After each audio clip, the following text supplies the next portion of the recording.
To me, it's huge. It's self-scouting.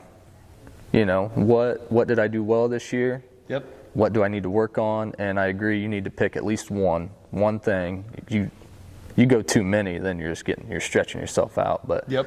Pick your biggest weakness you feel like is your biggest weakness. Make sure you really hone in on that, and then keep polishing what you already know that you do well.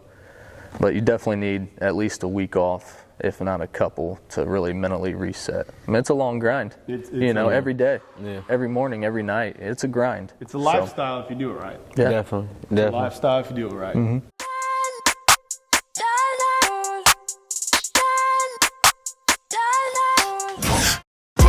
It all speaks for itself. Grinding the sound, ain't nothing to tell. When we step on the court, we gon' bring it to light. And we stop and pop like we caught it a light. Stop asking what's wrong with me. You already know there's a dog in me. And there's no stopping my focus, man. Make sure all my people gon' ball with me. Yeah, I came to compete, I'm a dog with it. Yeah, I came to compete with my paws in it. What's up, CTA family? Welcome to the Compete Mentality Podcast. The Compete Mentality Podcast exists to motivate, educate, and inspire you guys to compete.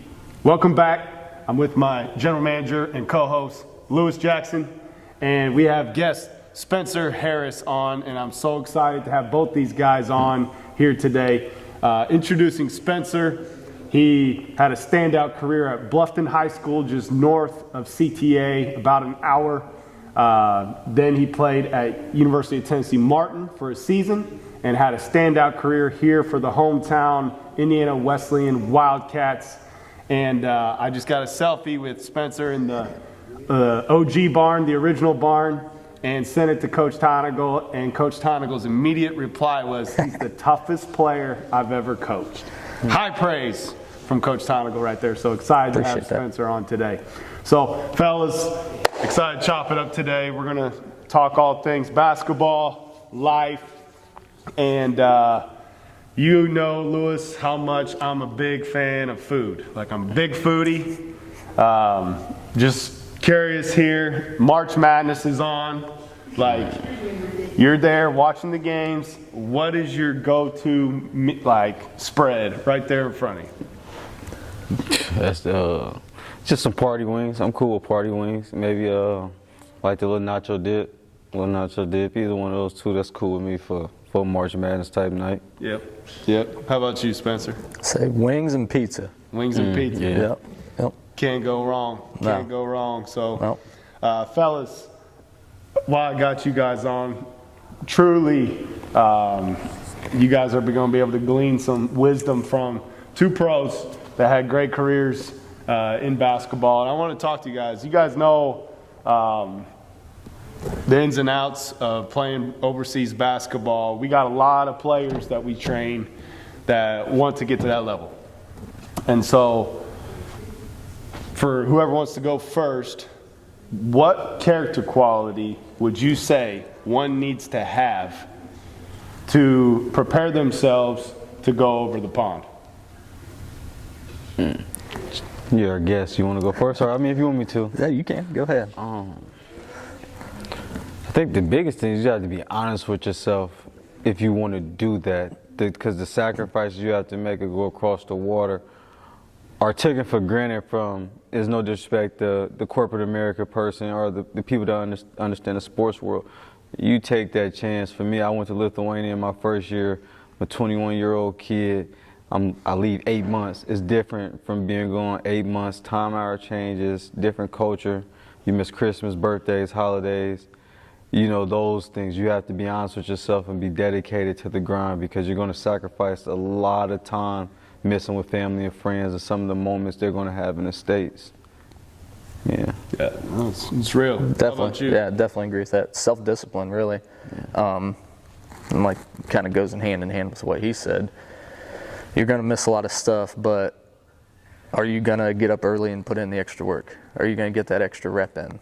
Are you going to do the extra little stuff that you have to do to separate yourself and be able to make it to that level? Because once you get to a certain level, talent for the most part is the same. Thanks. There's a reason that everybody's there. There's a reason everybody's overseas. There's a reason people are getting paid to play, this beautiful game. But are you going to have the self-discipline to put in that extra work?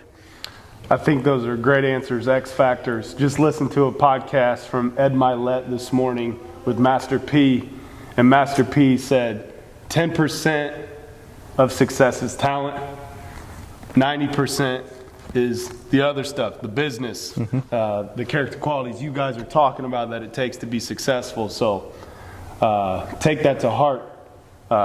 Hoopers, people of all ages, those are great qualities to have. Guys, for those of you watching, I'm wearing a Drew Brees jersey right now. Drew Brees, the GOAT quarterback. stir up everybody here. But I wore it because I wanted to talk about childhood heroes.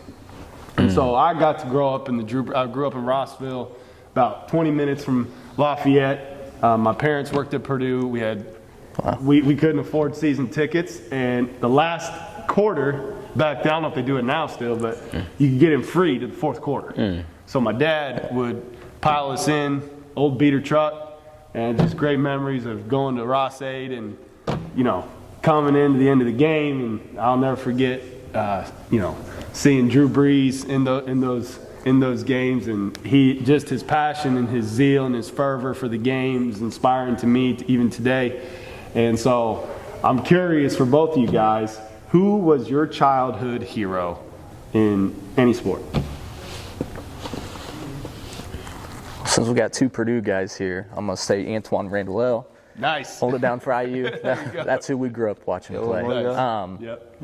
But yeah, to be honest with you, this is as cliche as it can be, but it'd be Michael Jordan. I grew up in the era when he was dominating. He was taking over the game, not only on the floor, but off the floor. His business savvy was a genius. Absolutely. But you saw the same tenacity in his business as you did as the floor. So to me, that showed that was the difference, how tenacious and dedicated he was on and off the floor to be able to be that successful and build his own brand. That's true. Absolutely. How you do anything is how you do everything. And Michael Jordan took that into every area of life. And I saw a story the other day where Larry Johnson signed the biggest shoe deal. Read that yesterday. Yep. And MJ went up to him out of respect, and was like, "Thanks, man. Thanked Congratulations." I'm gonna use that as ammo here in a little bit. Get mine. So smart. Yeah. So to your point, how about you, Lou? It's tough here.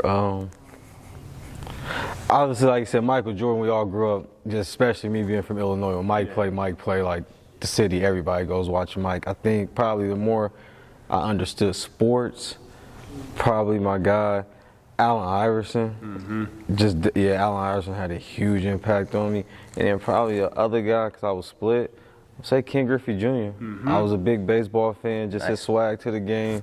It kept me in, I know a lot of other baseball players, but Ken Griffey Jr. had a big influence on me as a young child. That's a good one. Those are all good role models. Lefty. Legends of the game. So I'm curious to ask you both, and open it up to you guys, what's a question that you want to ask each other? That's interesting. I got it. I just asked you this. How do you feel about the NIL deal and just the transfer portal in college? I guess that's a two-part question. Definitely changed the game in a lot of aspects. Now you were giving a lot of money to younger kids. For example, 18-year-old kid, you see signing $1 million deal. That's huge. I think it's great for the athlete, to be honest with you. I wish that I was a little bit younger so I could have got a piece of that pie. Everything was in college, was always under the table. But I think it's huge. I think it's also putting them under a bigger microscope now. They're going to have to grow up a lot faster. Their name, their image, everything is more accessible now with the internet. It's a lot bigger than it was when we were growing up. So I think it's a bigger responsibility, and that comes with more money, more responsibility. I think it'll help kids grow up faster and be more responsible, but then you also see the negative or the downfall when they aren't responsible enough. So I think it's neat. I think it's very neat if it's done the right way. So transfer portal, I don't know. That now you're just talking about it's straight recruiting now. Yes. You know, I mean which for I think guys going to a smaller Division I college and then able to go somewhere else because they were maybe overlooked or not good enough at that point. I think that's a good thing. Yes. But I think it's kind of like the wild, wild west right now. Yeah. Man, no one really knows. So Let me ask you something. Put you up, You're good. Shout out to my friend Daimon Lewis, because I took this from him. He made the comment, college basketball is becoming more of the new NBA, and NBA is kind of becoming college basketball in a sense, because it's free agency with the transfer portal. Would you agree with that? I would agree with that, to be honest with you. too. Yeah, I mean, that's the nail on the head right there. I mean, that's a very good way to put it. You never thought that, especially going to college, when we went to college, you never thought that you would see that. Because it was always, I don't know if it was like that for you, but if you went Division I to Division I, you had to sit out a year. Yep. Yeah. You went same conference, it was 2 years. Yeah. Yeah. You know, so that was, I mean, transferring was kind of Right. like, no, you're not doing that. You're going to stick it out, or you're going to transfer down. Right. Plain and simple. You know, so I mean, I think it's good and I think it's bad, just like anything. But you're exactly right on that. He was right on that. How about you for Lou? You got a question for I Lou do. today? I want to know what it was like whooping Indiana in Assembly Hall, because I'm a big Hoosier fan, but I grew up watching you play. I just liked watching good basketball in general. Well, first off, shout out to all my Hoosier fans. If you got a little love for me underneath, I get it up front. But no, it's a great feeling. I won't lie to you. Like, man, you hear about the rivalry. You know, it's like, I always say the same story. Like, man, I wasn't inherited into it, but like I grew into it. And to know just the legends that played at Assembly Hall, going down there, getting the win, and then feeling the love from Purdue, or just even like seeing Coach Perrin's face after the game, like it meant more. Yeah. So for me to go down to Assembly Hall, I only lost down there once. So to go down there and win more and have a good, it's fun. Like it's nothing like it. So another question. I've met Matt Painter twice. Probably doesn't remember me. It was on, You'd be surprised. Coaching trips. You'd probably be surprised remembers if you're a baller. Like I tell all these people, like if you're a baller and he ran into you a couple times, I'm sure he knows you. I bet he knows you. I met a guy he was recruiting in like 2000 from Southern Illinois one time randomly, and I called Coach Perrin like, "Hey, did you recruit this guy?" He's like, "Yep, he went to such high school." I was at Southern. I'm like, "Why do you remember that?" Like, Right. he probably remembers you. What was he like to play for? He seems like the type of guy that A, will get in your face, B, loves you like none other though. Yeah. So what was he in your years there? For me, like now I get to look back on it, like he was a great coach, obviously, but I got to be in the process of being part of watching a legendary coach form, like being part of his early formula. So I mean, he's always been honest, and I think people say that's so cliche, but like sometimes he was so honest to a point you'd be like, yo, dude, you can kind of exaggerate right here, but you knew he was always going to be straight up honest, give you a fair shot, tough. But the one thing, probably the most interesting thing about him, sometimes he just would kind of look at you and then like walk away. Like he would play little mind games with you to where like he would keep you on your toes, and he did a great job of showing that he cared for you, but I'm not your friend right now. As soon as you graduate, now I'm your friend. It's a whole different guy, but he knew how to keep us on our toes, and just one of the best decisions I ever made, and I enjoy it now, like watching, like I got to play for a legendary head coach in the making. Yeah, you did. Nate. Great questions, fellas. I kind of want to direct our conversation to the topic of toughness. At Compete Training Academy, we have built a business on the court and in our mindset around this concept. For us, it's competing. Our definition of competing is doing what God calls you to do even when it's hard. That's on the court. Are you going to take that gut-wrenching charge coming down the middle? It's off the court. Are you going to be respectful to your parents even when you don't want to do it? That's what it means to compete. So I want to talk to you guys about that area. First off, what does it mean to be tough on the court, in your opinion? For me, being tough is not just only being physical and not being willing not to back down, but doing the little things like you said. Will you take a charge? Being mentally tough. Sometimes, the crowd get involved, or you do get into a bumper match with a guy. Are you physically tough and mentally tough to know, okay, I have to draw back right here, knowing how to embrace the game and its physicality and not just playing out a character. I think that's the most thing for me. That's toughness. Huge. Can you still be the same guy and not play out a character? I think that's what describes toughness for me. I love that you're talking about keeping your emotions in check. Like, there's times where you need to talk back. Yeah. There's times you need to rise up and not back down. And then there's times where you can't because it's going to hurt the team. Right. So tough players, they know when to do that. And you were really good at doing that and being a leader in that way. Spencer, how about you? Piggyback off that, I agree, really. It's that mental aspect is huge in the game, whether you're on a high in a run, a low in a run, crowd's into it, crowd's not into it. To me, what's huge is, are you going to be that type of guy, A, take a charge, B, are you going to be the guy that gets on the floor? Right. Yeah. That ball's loose. I mean, they always say the ball's the program. You know, if you don't have the ball, you're probably not going to win.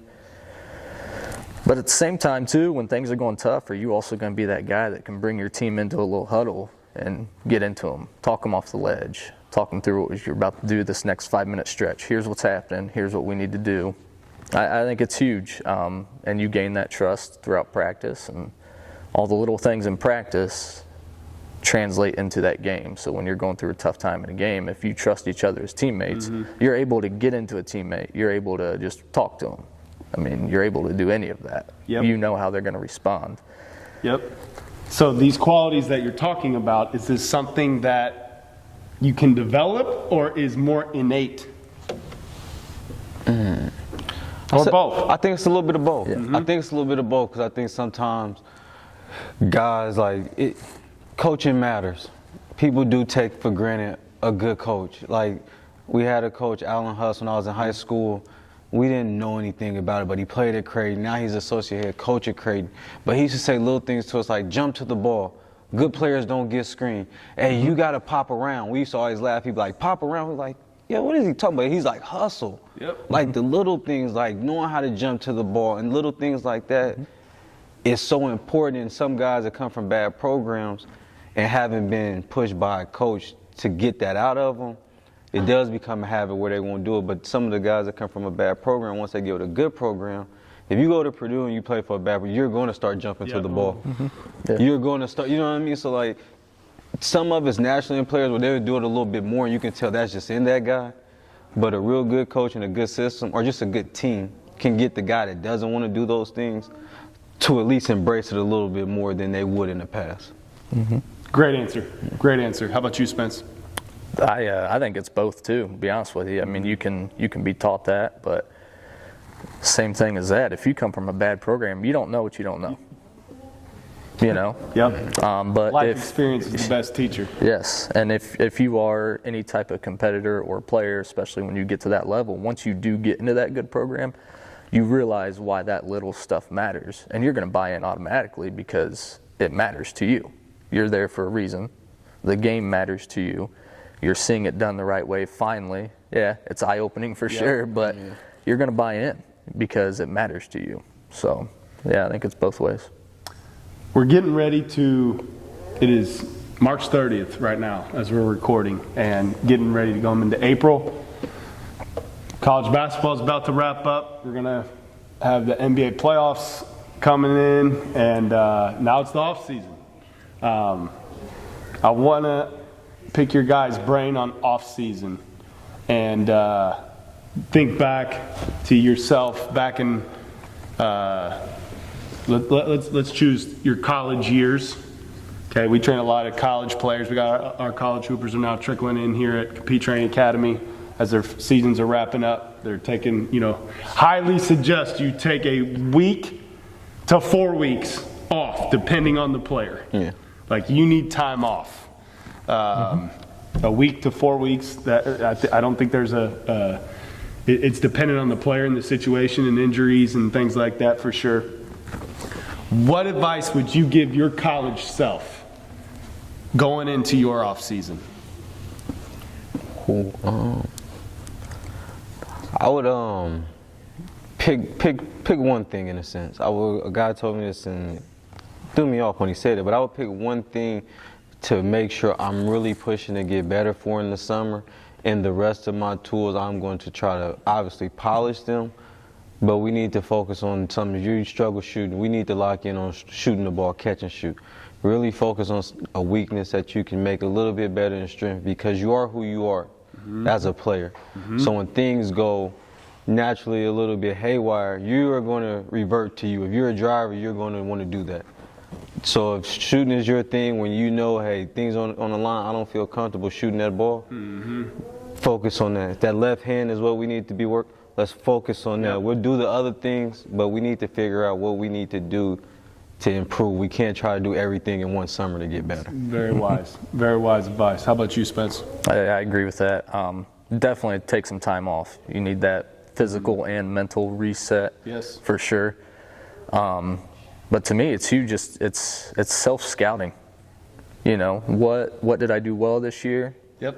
What do I need to work on? And I agree, you need to pick at least one thing. You go too many, then you're stretching yourself out. But pick your biggest weakness you feel like is your biggest weakness. Make sure you really hone in on that, and then keep polishing what you already know that you do well. But you definitely need at least a week off, if not a couple, to really mentally reset. I mean, it's a long grind. It's every day, every morning, every night. It's a grind. It's a lifestyle if you do it right. Yeah. Definitely. It's a lifestyle if you do it right. And I want to encourage you guys, whatever your passion is, it should be a lifestyle for you if you're doing it right. So, Spencer, as we get to have you this week on the pod, I want to ask you, for our Indiana Wesleyan fans that remember you, what is one of your best memories as a Wildcat? Man, I got to observe you. I was playing college basketball at the time. Let's see, you said you graduated in 10. Okay. I graduated college in 12, so we're just right behind each other. I remember you very well. You, Zach Coverstone, Ryan Hetrick, shoot the daylight. I always remember watching the NAI boards. Me and Ryan Hetrick, we're in battle for 3-point field goal percentage and 3-point field goals made, and I was always watching to see how many threes he had made. And Hetty, he's a shooter. I edged him out, I think, but he shoot the daylights out of it. He won a lot more games than I did, so it don't matter, right? So no, show me some love. You got him. You got him. But stats don't lie, right? I remember going to your games. Up at St. Francis against DeJavon Sawyer Davis. Against Q Owens. You guarded Q. Man. Competitor. Yes. Love playing him. Yes. Give me some of your best memories as a Wildcat. Man, honestly, my favorite memory is, it used to be 6 a.m. Friday mornings. We called them junkyard. Still do them. We'd go out to it had been the tennis facility out in that area. We'd have Jeff Clark's old S10 Ranger. We'd push that thing around. Is it? Ethan Whaley, the girls coach, has it. Okay, nice. And Ethan was around when I was around. But just those Friday mornings, I mean, did they suck? Yeah, they were terrible. You know, that shit's never fun. But that's when you started to grow as a team. That's when you became close. That's when I knew if shit was about to hit the fan in a game, I'm turning to you, because me and you, ain't nobody else doing that Friday morning at 6 a.m. No one else was up with us. It was us. That's real. You know, so it was stuff like that. And honestly, my favorite times were those, and then the hard practices we'd have. We got beat. I forget who it was by. Bethel. We lost the lead at Bethel. We lost ourselves at the end of the game, and they kind of embarrassed us. And we get home from Bethel, coach right away, grab your practice gear. We're going out and seeing the floor in 5 minutes. And it was one of those practice, me and John Moon. Oh, yeah. We were He's very, a pro. We were very on the same level when it came to competitive nature. Loved it. Would go, he's your foxhole type of guy. And that was, I mean, we practiced blocking out for about an hour. You know, hour straight blocking out, because we got out rebounded, got embarrassed in that aspect. So it was going to be one of those things. We call it, at Wesleyan, you know, Greg taught me this, the lane, we call that mama. You protect mama. You keep people out of it, you block out, you win mama, you're going to win the game more than likely. You know, so we call them paint points, getting into the paint, whether you scored a layup or you got into the paint and kicked it for a wide open shot. But so we were doing block out drill for about an hour. And me and Moon just, man, it one after another, just running into each other. And it was one of those that he finally caught a little sliver of an opening, so I just pushed him right into the bottom of the goal. And we were about to fight, and coach was like, "Yep, we're done." But it was moments like that are my favorite, in the trenches. Like, it wasn't fun, but you know what? Afterwards, when you go back in that locker room and you're sitting around with the guys after something like that, it's like, I know, I can trust you.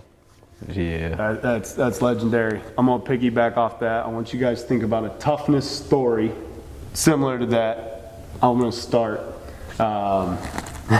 You talking about that situation with John Moon reminded me of a situation I had with Zach Vandewater. Zach, I'm going to send this to you, and you're going to remember this. But Coach Tonigal, when I was coaching, he made me the toughness czar. Like, I was in charge of charges, loose balls, 50-50 balls, making sure, holding guys accountable. And Zach, he was, I believe, 2-time Defensive Player of the Year in the Crossroads.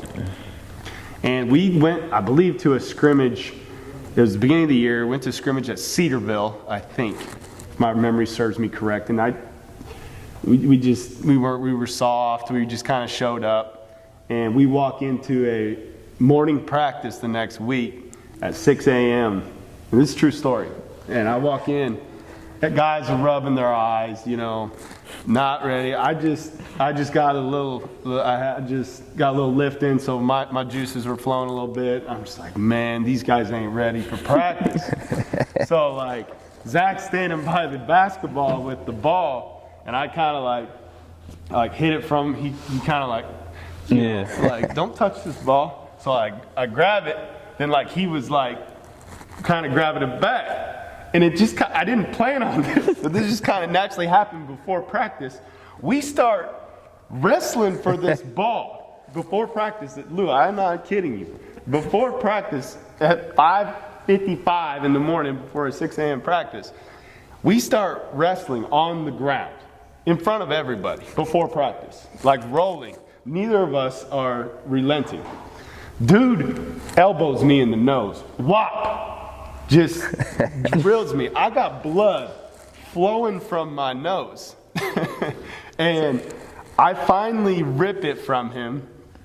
I was exhausted. Dude was strong. I finally rip it from him, and I spiked it by his head. And I said, that's what it means to compete. That's what we need. And like, from that moment, like, Zach just took off. Like, defensively, like, it was just, can't make that story up. I don't know if I've ever told you that. No. So, what kind of toughness story do you guys have for the audiences as we close here? I don't know if I could top that. Like, I'm trying to think about it. Like, I'm kind of like Spence. I mean, you think about some of the practices in college, but like how you just gave me that story, I don't got nothing. Like, come on, guys. No, that's tough right there. I think you topped it. I mean, guys would sometimes get into it. I mean, you seen rebound war at Purdue. Rebound war is probably So rebound war is 3-on-3. You the coaches are shooting. Basically, coaches are trying to miss. You got to box out. You got to get three. You got to get 3 stops to get out of it. And you got the managers. They got passed by the wall. Like, it's just a full out. If I don't like you right now, I can get this elbow off. I can slam you. I can push you. That's probably the toughest thing that can happen. Yeah, it made guys want to fight each other, especially my freshman year. My freshman year was a little bit still more like, hey, we're right there, but we still got to prove who we are to each other. And I would probably say just some of them dog days, Kramer, Etwan, Jawan, Keaton Grant, Nemia Chalison, big bruiser from overseas, Marcus Green. Like that group. Yeah, just a lot of, it's just that. Just our coach parent making you run up the stairs, but yeah, you topped my story. I don't got none of that for you. I saw Raphael Davis post on his Instagram story the other day of like wrestling basketball. Yeah. And he said, this is rebound war at Purdue. I lost it. I'm like, oh man, that's it. It's like, it's just straight up fight. You can't describe it. How about you, Spencer? Man, I don't know. That's a good question. You definitely can't top that story. It'd just be the grind, you know, in the trenches in practice when things are bad. when you walk in to practice that day and you see coach's look on his face, and it's like, okay, no matter what, we're going to lose today no matter what. He's going to find a way, and it's like, better strap in, boys, let's go, One of those days. Yes, you can tell. Well, thank you guys for joining us today on the podcast. It's been an absolute pleasure. Before I forget, we got Mason Gillis' jersey here. Who is a tough player you need to watch film on? The dude plays the game the right way as far as every aspect of the game. But we're doing a fundraiser for the Compete Training Foundation to raise money for people in adverse situations. Check it out on all our social media platforms. And remember to compete. Do what God calls you to do, even when it's hard.